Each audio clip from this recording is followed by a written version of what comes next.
14 अगस्त 1947 की रात घड़ी की सुइयां धीरे धीरे आगे बढ़ रही थीं। दिल्ली की हवा में कुछ ऐसा था जिसे शब्दों में बयां करना शायद मुश्किल था। कहीं लोग जाग रहे थे, कहीं घरों में दिए जल रहे थे, कहीं लोग रेडियो के आसपास बैठे थे और कहीं ऐसे परिवार भी थे जिनके लिए आज़ादी की खुशी के साथ साथ डर और बिछड़ने का दर्द भी मौजूद था, क्योंकि कुछ ही घंटों बाद भारत का इतिहास बदलने वाला था। सदियों की गुलामी का एक अध्याय खत्म होने वाला था और एक नया देश अपने पैरों पर खड़ा होने वाला था। लेकिन उस रात की कहानी सिर्फ इतनी नहीं थी कि भारत आज़ाद हो गया। उस रात के पीछे करोड़ों लोगों के सपने थे, अनगिनत बलिदान थे, जेल की अंधेरी कोठरियां थीं, फांसी के फंदे थे, लाठियां, गोलियां, आंदोलन थे और उन लाखों आम लोगों की उम्मीदें थीं जिनके नाम इतिहास की किताबों में शायद कभी नहीं लिखे गए। आज आइए कुछ मिनटों के लिए हम 2026 से वापस चलते हैं और पहुंचते हैं 14 अगस्त 1947 की उस रात में। एक ऐसी रात जो आम रात नहीं थी। कल्पना कीजिए, अब दिल्ली में है, साल है 1947, चारों तरफ एक अलग ही माहौल है। लोगों को पता है कि अगले दिन भारत स्वतंत्र होने वाला है, लेकिन उस खुशी के पीछे एक भारी सच्चाई भी खड़ी है। देश का विभाजन हो चुका है। भारत और पाकिस्तान दो अलग डोमिनियन बनने वाले हैं। इंडियन इंडिपेंडेंस एक्ट ने 15 अगस्त 1947 को दोनों नए डोमिनियंस की स्थापना की तारीख निर्धारित की थी।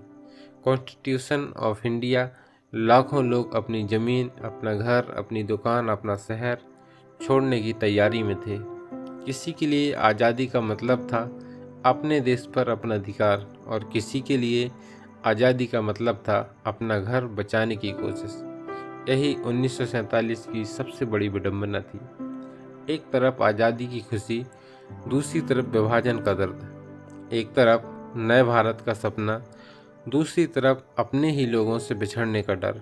और इसी उथल पुथल के बीच दिल्ली में एक ऐसी सभा होने वाली थी जिसे इतिहास कभी नहीं भूल सकता। आधी रात से पहले, रात करीब 11 बजे दिल्ली के कॉन्स्टिट्यूशन हॉल में कॉन्स्टिट्यूएंट असेंबली की बैठक शुरू हुई। आज हम जिसे संसद भवन की ऐतिहासिक विरासत से जोड़कर देखते हैं, उसी दौर की संविधान सभा भारत के भविष्य की नींव रख रही थी। सभा शुरू हुई और सबसे पहले वंदे मातरम गाया गया। उसके बाद अध्यक्ष डॉक्टर राजेंद्र प्रसाद ने संबोधन किया और फिर एक एक करके उन लोगों को याद किया गया जिन्होंने इस दिन को देखने के लिए अपना जीवन तक दांव पर लगा दिया था। कॉन्स्टिट्यूशन ऑफ इंडिया, सोचिए, उस कमरे में बैठे लोग जानते थे कि वे इतिहास का हिस्सा बनने वाले हैं, लेकिन शायद उन्हें यह अंदाज़ा नहीं था कि उनकी उस रात की आवाज़ें आने वाली पीढ़ियों के लिए इतिहास बन जाएंगी। उन लोगों को याद करना जरूरी था। उस रात सिर्फ जश्न नहीं था, वह स्मरण की रात भी थी। उन लोगों का स्मरण जो जेलों में रहे, जिन्होंने गोलियां खाईं, जिन्होंने फांसी के फंदे को चूमा, जिन्होंने अंडमान की जेलों में यातनाएं झेली, जिन्होंने अपनी संपत्ति खो दी, जिन्होंने अपने परिवारों से दूरी बना ली, और उन हजारों लाखों लोगों का जिनके नाम शायद हम आज नहीं जानते। संविधान सभा के उस ऐतिहासिक सत्र में भी ऐसे ही ज्ञात अज्ञात बलिदानियों को याद किया गया था। कॉन्स्टिट्यूशन ऑफ इंडिया, और शायद यही किसी राष्ट्र की आज़ादी की असली कीमत होती है। आज़ादी केवल एक तारीख नहीं होती, आज़ादी उन लोगों की कहानी होती है जिन्होंने वह तारीख संभव बनाई। फिर नेहरू खड़े हुए। अब सभा में एक ऐसा क्षण आया जिसे पूरी दुनिया ने इतिहास में दर्ज होते देखा। जवाहरलाल नेहरू खड़े हुए और उन्होंने वह प्रस्ताव रखा जिसमें भारत के भविष्य के लिए एक संकल्प था।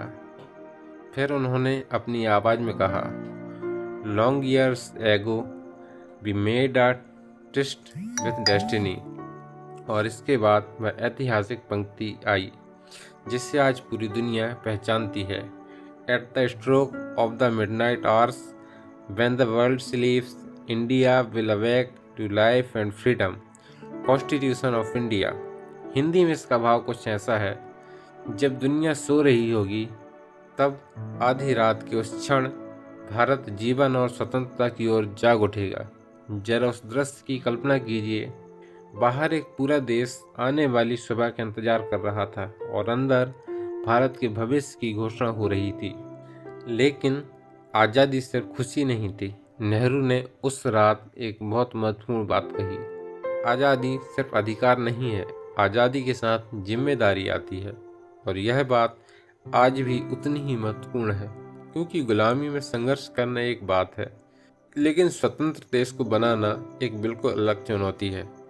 एक देश को आज़ाद कर देना और उससे मजबूत बनाना दो अलग अलग यात्राएं हैं। 1947 में पहली यात्रा शुरू हुई और दूसरी आज भी जारी है। घड़ी में आधी रात होने वाली थी। अब वह क्षण करीब आ रहा था। सभा में एक संकल्प पारित हुआ और फिर घड़ियों की सुइयां आधी रात की तरफ बढ़ने लगीं।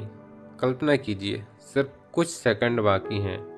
एक ऐसा देश जो लगभग 2 शताब्दियों के औपनिवेशिक शासन के बाद अपने भविष्य का मालिक बनने जा रहा है।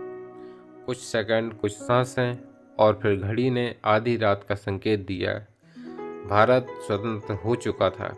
उस ऐतिहासिक क्षण पर संविधान सभा के सदस्यों ने भारत और उसके लोगों की सेवा के लिए शपथ ली। कॉन्स्टिट्यूशन ऑफ इंडिया शायद उस कमरे में बैठे लोगों के लिए बस सिर्फ आधी रात नहीं थी, वह एक युग का अंत था और एक नए युग की शुरुआत। लेकिन उस समय आम भारतीय कहाँ था?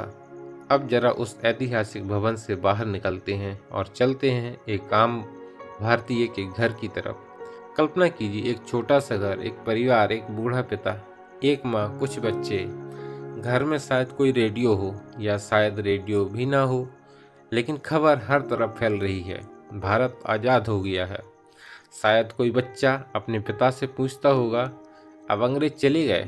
पिता शायद मुस्कुरा कर कहता होगा, हाँ बेटा, अब हमारा देश आज़ाद है। उस बच्चे के लिए शायद इसका मतलब बहुत बड़ा नहीं था। उससे ना संविधान समझ आता था, न डोमिनियन, न सत्ता का हस्तांतरण। उससे बस इतना पता था, अब भारत अपना है। और शायद आज़ादी की सबसे सरल परिभाषा यही थी। लेकिन उसी समय कहीं कोई रो भी रहा था। 1947 की कहानी को सिर्फ खुशियों की कहानी बना देना उस दौर के साथ न्याय नहीं होगा, क्योंकि उसी समय देश का विभाजन भी हो रहा था। लोग अपने घर छोड़ रहे थे, ट्रेनें लोगों से भरी हुई थीं, परिवार बिछड़ रहे थे, शहर बदल रहे थे, सीमाएं खिंच रही थीं और इंसान अपने ही देश में अजनबी बनने को मजबूर हो रहे थे। इसलिए 15 अगस्त 1947 की सुबह हर व्यक्ति की सुबह एक जैसी नहीं थी। किसी ने तिरंगा देखा और खुशी से रो पड़ा, किसी ने अपने परिवार को गले लगाया और किसी ने अपने घर की तरफ आखिरी बार देखा। यही वजह है कि 1947 को समझने के लिए हमें केवल जश्न नहीं देखना चाहिए, हमें उस दर्द को भी समझना चाहिए जो आज़ादी के साथ आया। गांधी उस रात कहाँ थे? और अब कहानी का एक बेहद भावुक हिस्सा आता है। जिस व्यक्ति का नाम भारत की स्वतंत्रता आंदोलन के साथ सबसे ज़्यादा जुड़ा था, महात्मा गांधी। लेकिन 15 अगस्त की उस खुशी के बीच गांधी दिल्ली की जश्न में मौजूद नहीं थे। वे उस समय बंगाल में सांप्रदायिक हिंसा से प्रभावित लोगों के बीच शांति स्थापित करने में लगे थे। सोचिए, जिस दिन पूरा देश स्वतंत्रता का जश्न मना रहा था, उस दिन गांधी का ध्यान उन लोगों पर था जो एक दूसरे से लड़ रहे थे। उनके लिए आज़ादी का मतलब सिर्फ अंग्रेजों का जाना नहीं था, उनके लिए आज़ादी का मतलब था इंसान का इंसान से नफरत करना बंद करना। और शायद यही बात हमें आज भी सोचने पर मजबूर करती है। आज़ादी की पहली सुबह फिर आई। 15 अगस्त 1947 की सुबह। भारत अब स्वतंत्र था, लेकिन सामने सवालों की एक पूरी दुनिया थी। देश को चलाना था, शरणार्थियों को संभालना था, विभाजन की हिंसा को रोकना भी था, रियासतों का भविष्य तय करना था, गरीबी से लड़ना, अशिक्षा से लड़ना और एक ऐसा संविधान बनाना था जो भारत के हर नागरिक को अधिकार दे। आज़ादी मिल चुकी थी, लेकिन भारत बनाना अभी बाकी था और शायद यही सबसे बड़ी कहानी है। आज़ादी का मतलब क्या था? हम आज 15 अगस्त मनाते हैं, स्कूलों में झंडा फहराते हैं, बच्चे राष्ट्रगान गाते हैं, तिरंगा लहराता है, लोग देशभक्ति के गीत सुनते हैं, सोशल मीडिया पर पोस्ट आती हैं। लेकिन एक सवाल, क्या हमने कभी सोचा है आज़ादी का असली मतलब क्या था? क्या सिर्फ इतना कि अंग्रेज भारत में शासन नहीं करेंगे, या इससे कहीं ज़्यादा? आज़ादी का मतलब था कि एक भारतीय अपने भविष्य के बारे में खुद फैसला कर सके, कि उसकी आवाज़ की कीमत हो, कि उसके बच्चों का भविष्य हो, उसके अपने देश के हाथ में हो, और सबसे बड़ी बात कि भारत खुद तय करे कि उसे कैसा देश बनना है। उस रात की सबसे बड़ी सीख, 1947 की उस रात से हमें एक बहुत बड़ी सीख मिलती है। आज़ादी कभी अंतिम मंजिल नहीं होती, वह एक जिम्मेदारी होती है। नेहरू के भाषण में भी यही भावना थी कि स्वतंत्रता और शक्ति अपने साथ जिम्मेदारी लेकर आती है। उन्होंने यह भी कहा कि आज़ादी के बाद काम खत्म नहीं होगा, बल्कि गरीबी, अज्ञानता, बीमारी और असमानता जैसी चुनौतियों से लड़ने का काम शुरू होगा। कॉन्स्टिट्यूशन ऑफ इंडिया यानी 15 अगस्त 1947 को कहानी खत्म नहीं हुई थी। असल में उस दिन भारत की दूसरी कहानी शुरू हुई थी। आज हम कहाँ खड़े हैं? आज हमारे पास एक मजबूत लोकतांत्रिक व्यवस्था है, हमारे पास संविधान है, हमारे पास दुनिया की सबसे बड़ी लोकतांत्रिक व्यवस्थाओं में से एक है।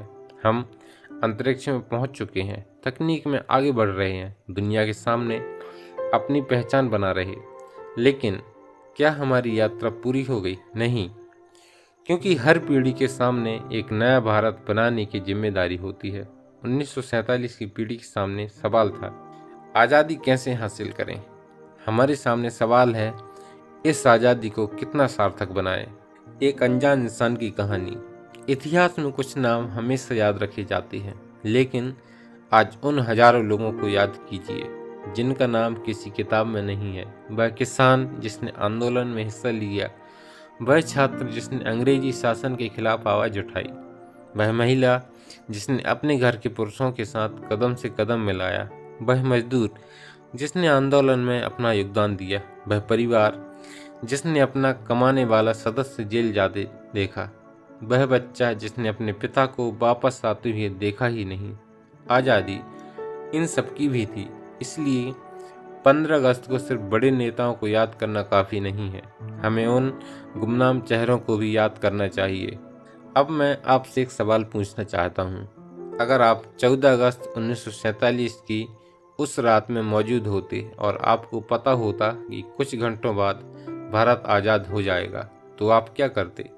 क्या आप खुशी से बाहर निकलते? क्या आप तिरंगा देखने जाते? क्या आप अपने परिवार को गले लगाते? या शायद आप चुपचाप बैठकर सोचते, आखिर आज़ादी के बाद भारत कैसा होगा? शायद हर व्यक्ति का जवाब अलग होता, लेकिन एक बात तय थी, उस रात किसी ने भी भारत के भविष्य को पूरी तरह नहीं देखा था, क्योंकि भविष्य कभी पूरी तरह दिखाई नहीं देता, उसे बनाना पड़ता है। आज भी वह रात हमसे सवाल करती है। जब भी 15 अगस्त आता है और तिरंगा आसमान में लहराता है, तो शायद हमें कुछ सेकंड के लिए रुक कर सोचना चाहिए, यह झंडा सिर्फ कपड़े का एक टुकड़ा नहीं है, इसके पीछे एक लंबा संघर्ष है, एक इतिहास है, एक दर्द है, एक सपना और एक जिम्मेदारी है। वह जिम्मेदारी जो 1947 की उस रात संविधान सभा ने अपने ऊपर ली थी, भारत की जनता की सेवा करने की जिम्मेदारी, एक ऐसा देश बनाने की जिम्मेदारी जहां हर व्यक्ति सम्मान के साथ जी सके।